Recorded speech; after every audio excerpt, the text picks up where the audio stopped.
Assalamualaikum warahmatullahi wabarakatuh. Salam sejahtera untuk kita semua. Ya, saat ini ya saya akan membahas tentang pengalaman saya menjadi narasumber dalam sebuah kegiatan seminar yang dilaksanakan oleh SMP Negeri 218 Jakarta Selatan.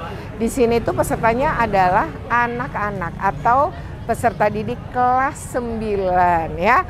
Tempatnya di aula. Kita akan membahas tentang bagaimana bullying itu bisa berpengaruh terhadap tumbuh kembang anak dan psikologi perkembangan anak. Seperti apa? Ikuti terus dalam video ini. Tapi sebelum, jangan lupa untuk di like, share, komen, and subscribe. Bagi yang belum subscribe, segera subscribe untuk terus terupdate dengan video pendidikan anak dan kulineran.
Apa kabar teman-teman SMPN 218 Jakarta hari ini?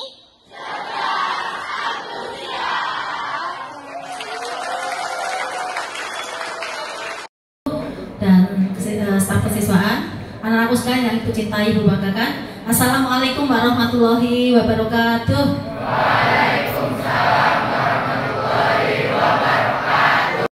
Alhamdulillah, puji dan syukur kehadirat Allah SWT, Tuhan yang Maha Kuasa atas limpahan rahmat dan nikmatnya. Pada pagi hari ini kita dapat bersama-sama berkumpul di ruangan aula ini dalam rangka workshop anti bullying dan tindak kekerasan, yang alhamdulillah pada hari ini kita mendapatkan narasumber yang luar biasa, Ibu Retno Listiarti, yang tentunya kalau misalnya kalian pernah lihat di TV, beliau sering menjadi narasumber di stasiun TV. Selamat datang Ibu di SMP 218 Jakarta. Terima kasih atas waktunya, menjadi suatu kehormatan bagi kami SMP 218 Jakarta. Tim GCI bisa menghadirkan Ibu Retno untuk menjadi narasumber untuk anak-anak kita di hari ini. Anak-anak sekalian, anti bullying ya, ini tentunya sudah menjadi hal yang sudah tidak asing bagi kalian, karena Bapak Ibu guru dan kami sekolah juga sering mengingatkan hal tersebut kepada kalian semuanya. Kenapa kegiatan workshop ini kita adakan? Karena kami ingin kalian menjadi generasi muda yang paham tentang apa itu bullying, apa itu tindak kekerasan, yang tentunya jangan sampai kita menjadi salah satu pelaku atau justru menjadi korban dari bullying.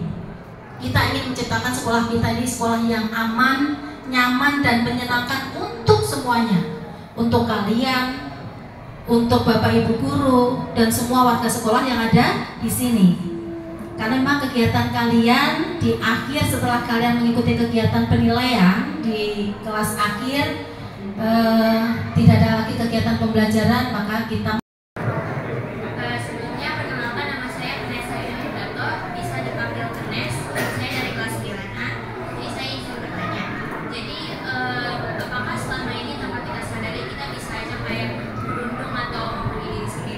kayak kita melakukan kesalahan, bisa aja kita kayak mengatakan hal yang tidak kayak diri sendiri, kayak lu gimana sih, jauh banget gitu misal, terus atau melakukan kontak fisik kayak memukul kepala atau kayak menampar diri sendiri seperti itu. Terima kasih. Waalaikumsalam. Sebelumnya perkenalkan, nama saya Areta Valeri Demelia Simamora dari kelas 9D. Dipanggilnya Areta. Di sini saya ingin menanyakan persoalan materi exclude atau bisa saja diartikan dengan mengecualikan atau menyampingkan, memojokkan atau tidak mengikut sertakan seseorang dari kegiatan sesuatu. Bisa dicontohkan dengan mengecualikan seseorang dari percakapan atau kegiatan. Kemudian tentang mayoritas dan minoritas itu termasuk exclude atau mengecualikan dan menyampingkan. Nah, di sini saya ingin bertanya, apakah exclude ini termasuk dalam situasi konflik atau situasi perenungan atau tidak keduanya? Karena exclude itu kan termasuk memojokkan atau mengasingkan. Terima kasih. Sama-sama.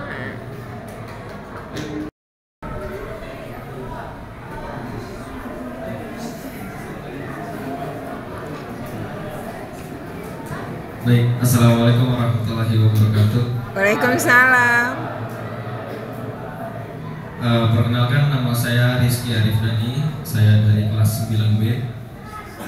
Untuk Ibu Retno, saya ingin bertanya, pertanyaan saya ada dua. Yang pertama, bagaimana cara kita sebagai anak untuk membuat orang tua kita lebih memahami psikis anaknya? Itu yang pertama. Untuk yang kedua, jika ada seorang anak yang mengalami atau menderita anxiety disorders atau gangguan kecemasan yang berlebihan atau mungkin panic attack, tentunya itu sangat amat berpengaruh pada emosional dirinya.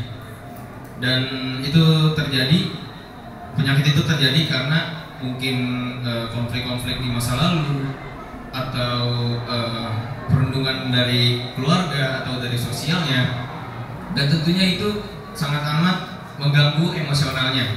Bagaimana cara agar dia bisa bebas dari emosional yang terkekang di dalam hatinya? Terima kasih. Assalamualaikum warahmatullahi wabarakatuh.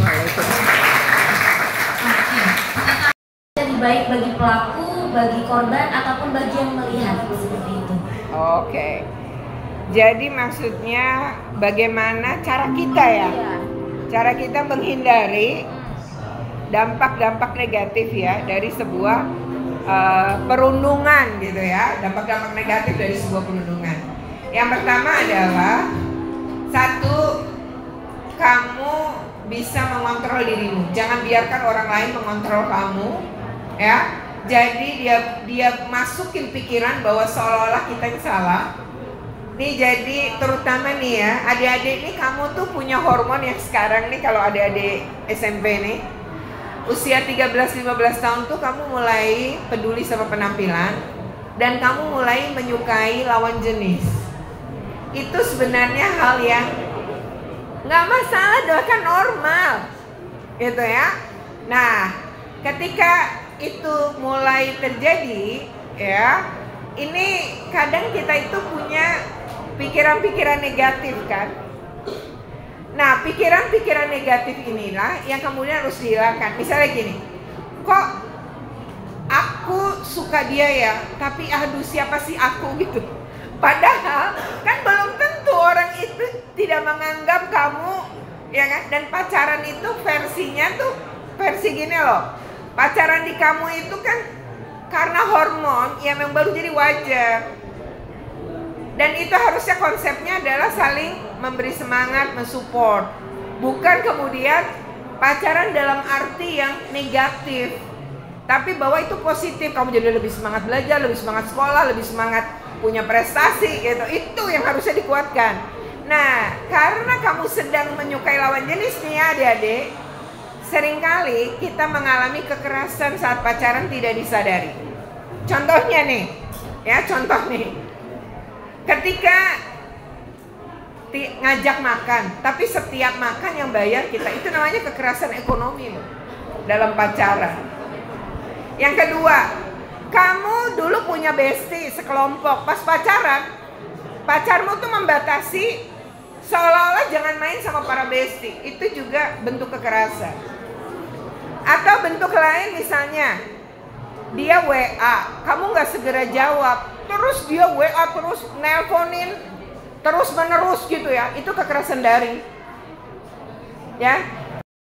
Oke, yang pertama terima kasih. Siapa namanya tadi? Saya nggak nyata. Reza. Reza ya? Reza ya? Rizky. Oh Rizky. Oke Rizky. Terima kasih atas pertanyaannya yang luar biasa. Ya, Rizky bahkan paham beberapa jenis gangguan psikologi ya, luar biasa untuk anak seumur kamu ya. Baik Rizky, yang pertama, kalau kamu ingin orang tuamu paham itu seperti apa? Pertama, ngomong aja. Jadi berbicara dari hati ke hati itu langkah yang bisa kamu lakukan pertama. Kira-kira orang tuamu bisa nggak diajak dialog? Cari waktu yang tepat, suasana yang lagi enak, kondisinya santai, lalu bicara. Ya, karena saya juga pernah anak saya merasa itu tidak baik-baik saja kondisi dia, dan itu penyebabnya saya gitu. Tapi dia kemudian mencari cara yang tepat, waktu yang tepat agar dia bisa bicara. Dan ketika dia akhirnya bicara, saya juga kaget dan saya rasa bersalah juga. Awalnya saya kayak bengong gitu ya. Lama-lama setelah itu saya cerna, kayaknya memang saya kurang komunikasi yang baik dengan dia. Tapi karena pada posisi itu saya merasa bersalah, saya kemudian meminta maaf. Jadi orang tua tuh nggak ada salahnya juga minta maaf gitu. Ketika kita emang salah, agar anak kita juga, kan anak tuh contoh keluarganya ya, agar nanti dia pun jadi dia juga akan minta maaf kalau emang itu dia melakukan sebuah kesalahan. Nah itu pertama bicara. Yang kedua, gimana kalau misalnya udah diajak bicara nggak paham-paham? Maka gunakan pihak ketiga yang dihormati orang-orang tua kita. Jadi misalnya dalam keluarga kamu ada pihak yang sangat dihormati, dan ini bisa jadi pihak ketiga yang bisa membantu kamu. Nah kalau misalnya itu juga nggak ada, bagaimana? Nah mungkin di sekolah kamu punya guru BK yang enak diajak bicara. Coba minta guru BK ini memanggil orang tua kamu untuk bicara kondisi kamu. Jadi nanti biasanya guru BK paham. Jadi ini problemnya dari rumah, maka dia ingin membantu menyelesaikan. Nah untuk itu dipanggil. Nah, oke ya, demikian ya video ini ya, bagaimana anak-anak sangat antusias mengajukan pertanyaan ya. Sayang waktunya terbatas, sebenarnya yang mau nanya pasti banyak ya. Tapi ini saya kagum betul karena anak-anak ini ternyata punya pengetahuan bagus juga tentang masalah psikologi. Oke demikian, semoga ini bermanfaat. Jika bermanfaat jangan lupa untuk di like, share, comment, and subscribe. Bagi yang belum subscribe, segera subscribe untuk terus terupdate dengan video pendidikan anak dan kulineran. Terima kasih. Wassalamualaikum.